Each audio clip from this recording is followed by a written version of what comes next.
उपाधि मिला उत्कल मणि। उत्कल मणि उपाधि, इसके बाद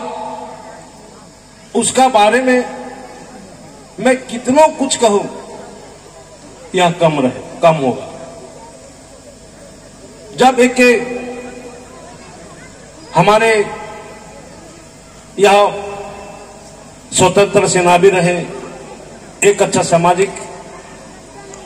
सेवक भी रहे, और वो ऐसे क्षेत्र में काम किए उड़ीसा में जब अंग्रेज समय से ही सभी लोग जानते थे, लेकिन उनकी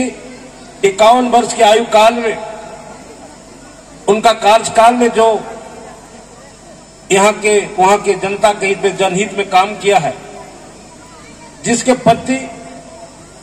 आज उत्कल मणि उपाधि मिला। उपाधि क्या हो सकता है, इसीलिए उसी तरह आज उत्कल मणि की उपाधि मिलने के बाद उनका बारे में कुछ कहना मुझे लगता है कि कितनों कहें बहुत कम होगा। इसीलिए आज मैं इस क्षेत्र में रहने वाले तमाम उड़िया भाषाभाषी, हम यहाँ की जनताओं से, लोगों से कहना चाहेंगे कि आज हम आभार प्रकट करेंगे इस राज्य के मुख्यमंत्री माननीय हेमंत सोरेन जी को, जिन्होंने इस राज्य में उड़िया को द्वितीय भाषा के रूप में मान्यता दिया। सब यहां पर मान्यता तो मिला ही, उसके साथ साथ में आज उनकी सामाजिक, सांस्कृतिक रीति रिवाज, पढ़ाई लिखाई, इन तमाम चीजों पर हमारी सरकार ने अब पहल कर रही। अब झारखंड में भी हम उड़िया भाषाभाषी से पहले से ही चल रहा था, लेकिन आज हम पूरे बृहद रूप पर हम उड़िया भाषा को हम सम्मान देने के साथ साथ उसके सामाजिक, सांस्कृतिक रीति रिवाज को भी हम मान्यता देने जा रहे हैं। जैसे कि आज हम उड़िया भाषाभाषी से हम क्लास 1 क्लास से लेकर के हायर एजुकेशन तक जो राज्य के द्वितीय भाषा के रूप में हम मान्यता दिए हैं, वह इन क्षेत्रीय भाषा में हम अभी बहुत जल्द विभाग को निर्देश दे चुका हूं कि हमें उड़िया भाषा से, जो राज्य का द्वितीय भाषा है, इसे हम 1 क्लास से पढ़ाई लेकर के हायर एजुकेशन तक हम पढ़ाई प्रारंभ करेंगे, और उनकी भाषा से हम शिक्षक भी बहाली करेंगे, जिसका प्रक्रिया मैं शुरू कर दिया हूं। आने वाले समय में यहाँ के बच्चे, यहाँ के उड़िया भाषाभाषी लोग अपनी मातृभाषा से हमें यहाँ पर पढ़ाई करेंगे। कुणाल सड़न जी ने एक बहुत अच्छी बात बोला कि इंग्लिश पढ़ना कोई गुनाह नहीं है, पढ़ना चाहिए, लेकिन अपनी मातृभाषा को भी नहीं भूलना चाहिए।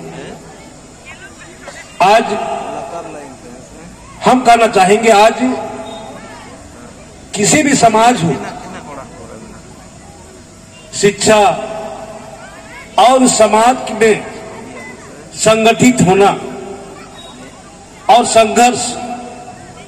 उसका बदौलत ही हम समाज को विकसित कर सकते हैं। जिस समाज में शिक्षा नहीं हो, जिस समाज में संगठित नहीं हो, जिस समाज में संघर्ष नहीं किया हो, वैसे समाज के लिए हम विकसित करने का हम सपना को हम नहीं देख सकते। इसीलिए सबसे पहले हमें उस समाज में शिक्षा पर बल देना होगा, उसके बाद उस समाज के लोगों को संगठित करने होगा और उस समाज के लोगों को संघर्ष करना होगा, तभी वो समाज विकसित। अगर यह तय कर ले, चाहे उड़िया समाज हो, चाहे बंगाली समाज हो, चाहे हमारे आदिवासी समाज हो, चाहे मूलवासी समाज हो,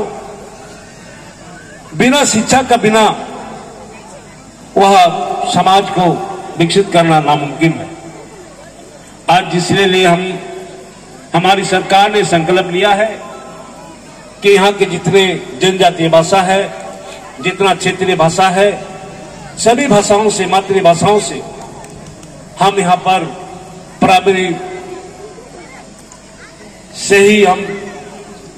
अपनी मातृभाषा से पढ़ाई शुरू करेंगे, जिसके लिए शिक्षक बहाली करेंगे और इस राज्य को एक बेहतर हम शिक्षा की वातावरण हम देने का काम करेंगे। आने वाले समय पर निश्चित तौर पर हमारा सरकार का यह सोच है, राज्य का मुख्यमंत्री का यह सोच है कि इस राज्य से जो पढ़े लिखे हमारे नौजवान साथी हैं, बेटी बहनें हैं, हम इसी राज्य के अंतराल में ही हम उसे रोजगार देंगे, हम नौकरी देंगे और इस राज्य में ही शांतिपूर्वक उसको रहने का हम व्यवस्था करेंगे। हमारी सरकार की सोच है। हिंदुस्तान कॉपर लिमिटेड के हमारे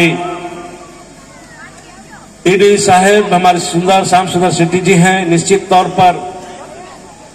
उनका हमेशा ये प्रयास रहा है कि अपने इस क्षेत्र में यहाँ का हिंदुस्तान कॉपर लिमिटेड को पुनराय जो खोलने का जो संकल्प लिया है, निश्चित तौर से सराहनीय उनका एक कदम रहा है। आने वाला समय में इस क्षेत्र में CSR फंड से भी काफी जगह वह विकास की काम कर रहे हैं, जो मैं देख रहा हूं। मैं आने वाला समय में भी हम हिंदुस्तान कॉपर लिमिटेड के ईडी साहब को हम कहेंगे, यह सोच आपका हमेशा बरकरार रहे, जनहित में रहे, जनता का हित में रहे और इस घाटशिला एरिया जो है निश्चित तौर पर एक बेहतर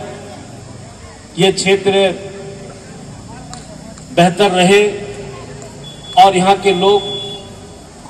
हमारे इसी हिंदुस्तान कॉपर लिमिटेड से उसे निराश नहीं करना है। हमेशा यहाँ के लोगों को ये आशा जगा रहे कि हम हिंदुस्तान कॉपर लिमिटेड के से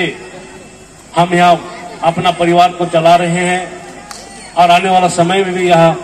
मौका इसको मिलता रहे। और खास करके हम उड़िया भाषाभाषी, हम उड़िया समाज के तमाम हम लोगों से भी कहना चाहेंगे, इसे घाटशिला क्षेत्र, पूरा जमशेदपुर, झारखंड राज्य में जो सम्मान हमारी सरकार दिया है, निश्चित तौर पर आने वाला समय में भी आपको यह सम्मान मिलता रहेगा और आपकी जो जन समस्या है, आपको निश्चित रूप से आपकी समस्या अगर मुझ तक आती है तो उसको समाधान करने के लिए मैं कभी पीछे नहीं हटूंगा, आपके साथ में खड़ा रहूंगा और आपके विकास का कार्य में मैं कदम पर कदम चलता रहूंगा। इन जन शब्दों के साथ मैं अपना विचार समाप्त करता हूं। जय जगन्नाथ।